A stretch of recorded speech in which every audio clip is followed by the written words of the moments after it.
We've had the highest level of community engagement of any school system that I've ever worked with, and I've worked for the last 20 years as a consultant in many communities. We had a technology task force that had 39 members on it, and they were citizens, they were staff members, and several students.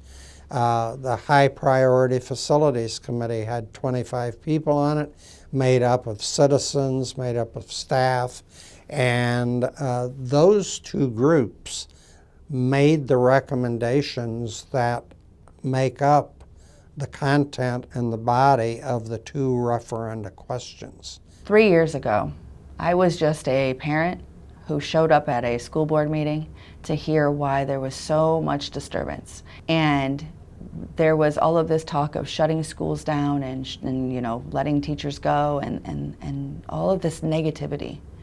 So I really felt like it was important, if you're going to complain and you're going to say things, you better get involved. You better do something.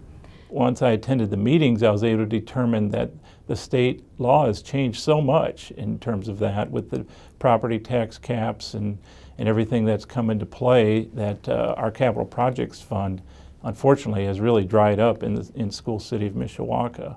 And that's why the state now has said, in order for a school corporation to obtain this extra money, they do need to go to the voters and get their support. The two referendum questions, one is for the technology, and it is going to bring our school to modern day. The operating levy focuses on technology, hardware and software for students and staff.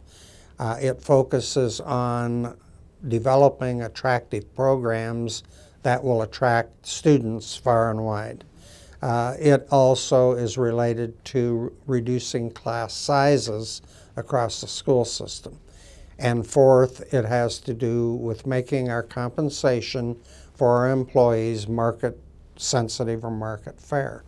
It's also going to help with the school books. Everything could be downloaded. It's much easier for a child to carry around an iPad or a Chromebook than it is an entire backpack full of heavy books. The capital request, I think we have a community obligation. I think we have a moral obligation to protect our children and to protect our staff. None of our schools have vestibules that we can automatically see who's walking in the door. We have this lovely button system where you can talk into the speaker and then they push the button. But you have to be able to see who's coming in. We have to be responsible in terms of reworking our entryways, having an automated system where you put a driver's license into an automated system, and we know immediately whether we should let you in the school or not let you in the school. It is a reflection, and the community needs to understand it's our job to make that reflection bright. And then also just the main, roofs and air conditioning and things of that matter that are sorely needed. It's to fix parking lots that have huge holes in them that, are unsafe. It's for structure, it's for interior, it's for everything. If these don't pass, the school system will have some difficult decisions to make. A lot of times you'll hear that people are switching schools because it's more modern, it's more tech savvy, and we can't afford to lose students. We have great students, we have a great community, we have great parents, but we can't afford to lose them to somewhere else because we're not keeping up. If you have a declining school corporation and buildings, people are not going to want to come in and buy a house from someone with the school corporation in that condition. Hopefully, and most Mishawaka people do have a true pride in the tradition, and have a lot of them, the older people have been through the Mishawaka schools or have had their kids go through school, so hopefully they have some of that caveman pride and want to have the good school corporation and good experiences that they had while in school for these younger kids as well. I have to say that all I ask of our community is that if you don't know, come get informed.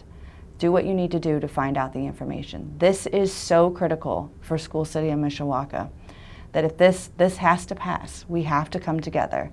It will make a world of difference. And you look back at our beautiful high school with the clock tower, such a beautiful building built in 1924, and you think about, wow, those people back then really stuck their necks out to build such a beautiful building.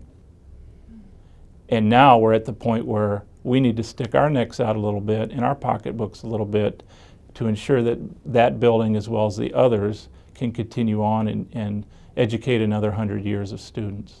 And that's what the referendum is going to do. It's going to make everything better and move forward and give us a purpose and a new goal and set the bar higher. This is not a Republican or a Democratic issue.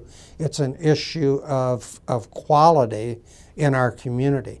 And if we want a great Mishawaka community, we have to have great Mishawaka schools.